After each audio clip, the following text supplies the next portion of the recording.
Can you imagine? Can you imagine a world that is free from the illusion of cause and effect? This is the contract that has bound us, that we forgot. We just agreed to play along with. We forgot the very key portion of this whole thing is forgetting that we even agreed to play along, forgetting that we had the free will at any point to say, yeah, I'm done.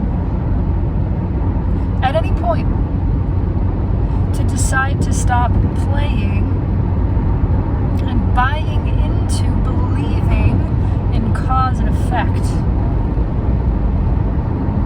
Can you imagine a manifested physical experience of reality liberated from that illusory story? The experience of poison without causing sickness.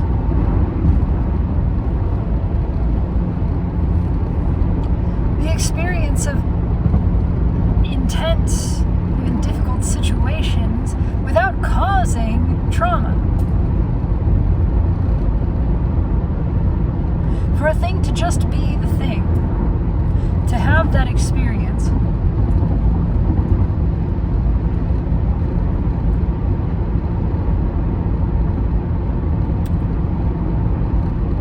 and have no effect, no scar. You know, for bodies to just be well, for sickness to be something that you could choose to experience and then choose to put down. And the mind will have all sorts of reasons why this wouldn't work, why it would be terrible. I promise. The mind has already planned all of the ways that it will use to convince you that no, cause and effect is necessary. It's required. It will even tell you that it's just the way things are. That's a different way of saying it's required. Nothing is just the way things are. Life is. This is maybe the only statement that can be stated universally with objective, absolute truth. Life is. Everything is. The way of being is totally up for discussion, negotiation, variation at all points. It's never set. The being, that's set. That's already. And it doesn't have a source. It is source. It doesn't have a cause. It doesn't have a reason, an agenda. It's not marching towards something. It is.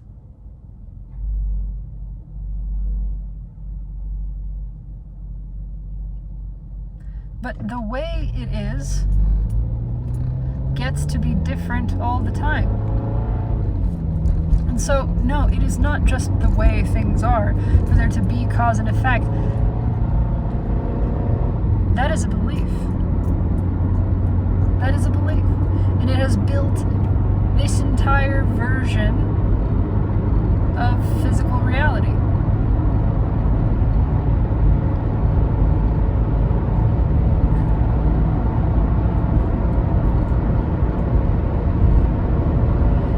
But it actually works. It actually makes more sense to expand. You don't have to believe anything. To expand to the potential,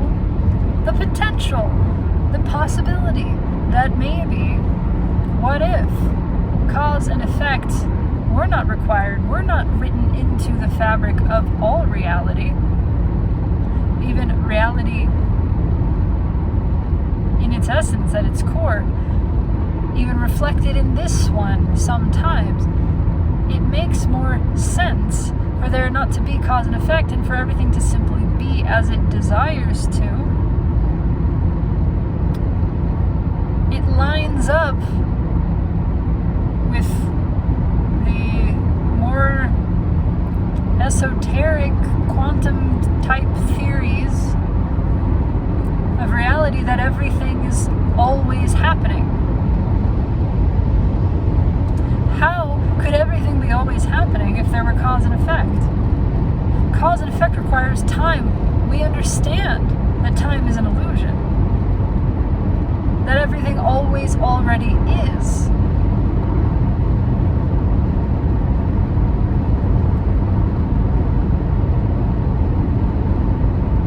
Accepting just for the sake of this thought experiment the axiom that cause and effect are illusory, that actually there is no cause and therefore no effect, and everything is freely as it desires because everything has its own conscious will. Everything is experiencing and everything is choosing. And it is choosing what pleases it most in that moment. Nothing has cause, nothing has reason, nothing is marching towards something, nothing is affecting some sort of change. All of it already is. And this would explain what we consider to be the miracle, and I'm not saying that it isn't it. This is all a miracle. But the miracle of outliers, right? Of unexpected results, inexplicable, extraneous data that doesn't fit the set because we have observed countless times that A plus B equals C, but this time it didn't. And we don't know why, and instead of getting really curious, because that would require changing some long-held beliefs, and it would undermine the entirety of physical science as it currently stands. Instead of getting curious, we just throw it out. It's bad data.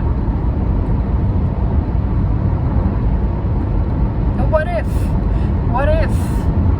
A plus B does not equal C? That is a belief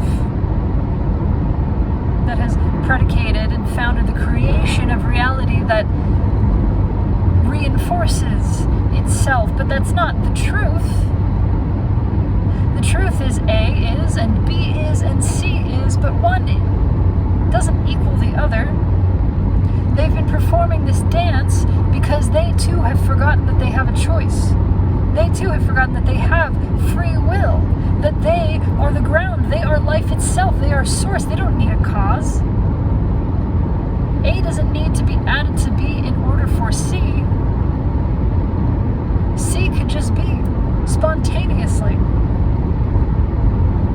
without something added to something else to create it. It already was. It already is. A added to B did not make C. C already existed and just allowed itself to be in that moment because it was following the script, because it forgot that it had a choice. C could just appear at any given moment.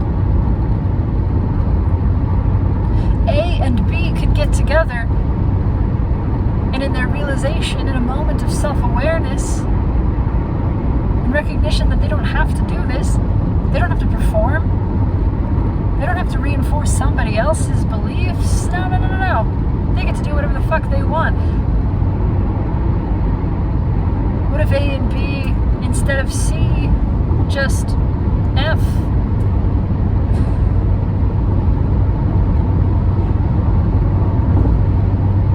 A and B get together and they go, you know what, let's just F today. That feels like the thing to do. We don't need to see. This guy expects us to see. He's going to be surprised, but he's not going to believe it. It's, this schmuck still thinks that A and B have to see, right? Meanwhile, over here, C is smoking a cigarette by himself going, I know. You'd think I'd get the stage to myself once in a while, but it's not guess. It all already exists simultaneously. This makes sense. This makes sense of that. It totally rips apart a lot of physical science, and so it won't be accepted until it can't be denied. Until it can't be denied. And then we will finally see people saying, well, we may have to rethink things. We may have to consider that maybe the world doesn't work the way that we thought it did. That cause and effect are not as solid of a rule, not as reliable as we thought. That maybe, just maybe, there is consciousness, and that everything experiences, and that everything is making its own choice, and that it's just been performing this dance for us, reinforcing a belief because it too, like we, forgot that there was another option. Forgot that it was life itself and that it had no cause, but it was, and it is. And so it gets to allow whatever way it wants to be in this moment. The way things are can change at any time. And then we will start seeing things that we would call incredible, and they are incredible, but they are also commonplace and normal and natural, like spontaneous healing, where a body is allowed because there isn't a shred of mistaken belief being regurgitated. The body is just allowed to change. It's allowed to change shape, it's allowed to change form, it's allowed to change appearance. It may appear younger. It may feel stronger. It could go the other direction if it wants to. This isn't like ageism. It's just it could try on 100 years old and then the next moment try on 35. It's allowed. It's allowed. It could change the color of skin. It could change the shape. Any feature could be altered. Not by science, not by some sort of physical intervention, because of the direct recognition and realization that that is allowed, but also not required. So maybe it does nothing. Maybe it stays exactly the way it is. It doesn't matter. Because at a deeper level, joy and satisfaction don't require anything, right? So the body doesn't need to change for joy and security and well-being to be known. The body could be let go of entirely. Who knows? It doesn't change anything.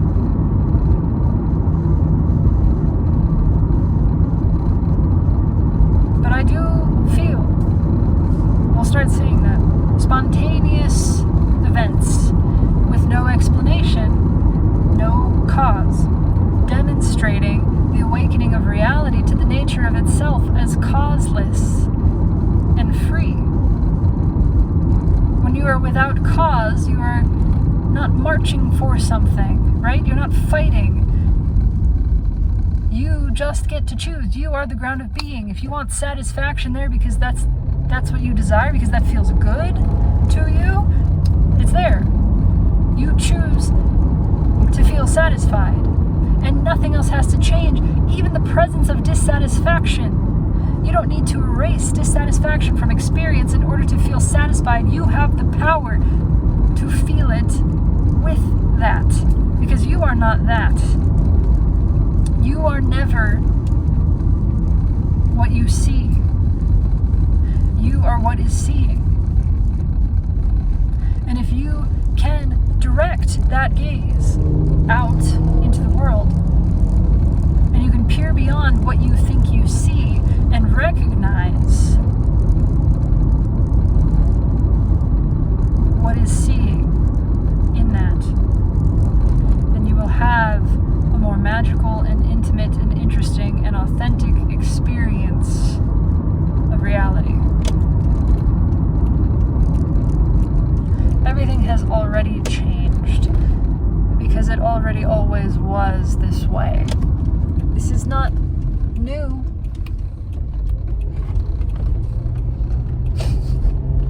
It's just becoming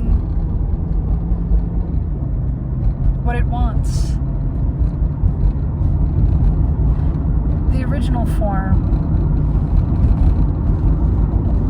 the prime,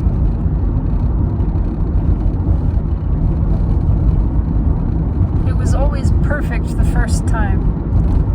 It was exactly what it wanted. Everything was exactly what it wanted the first time. And it's not wrong now. It's just been trying to be something that it isn't. And that takes effort. It's a strain. It's stressful. We can't sustain it. Reality is coming out of the closet. It's accepting the true nature of itself. And it is returning, it is restoring to that original, most authentic, most pleasing version. Nothing goes away. Everything is. It doesn't go anywhere. But it can shift, and it's free to shift now. Because collectively, reality is awakening to the realization that nothing is required. So it doesn't have to take the form of suffering. It doesn't have to take the form of war or death. It's always an option. Violence is always an option, but it's never required. So now we get to choose. No moral compass, no external dictation. What do you want? Each of us individuated aspects of consciousness, awareness of experiencing, of feeling, being alive, being living. It's up to us now to choose. No excuses are needed. No reasons. It's all made up. Stop making up the stories and just say what you want. What do you want to feel? You don't need something to change to give you an excuse, to give you a permission slip. We're moving beyond that. And giving yourself permission to feel what you want to feel causelessly does not affect anyone else. The mind will tell you it's dangerous, that it's harmful, that you're going to hurt people, that you can't be trusted with this. It will try to convince you to let this go. What you allow without cause has no effect on anyone else. You cannot hurt them. You cannot change them. Your allowance of reasonless joy is no obstacle to them doing exactly what they want. If they want to experience suffering, that's fine. That's safe. If they want to experience joy, that's fine. That's safe. And you have nothing to do with it either way. You're not an obstacle. Neither are they. Everything flows around. It is now the time of unreasonable joy and joyful unreason. Because reason was always manufactured, imaginary. And very soon we will no longer ask the question why, because we will recognize that that is an entirely fabricated nonsense notion. We can talk about how a little bit, but why? Why is made up, and we simply don't need it.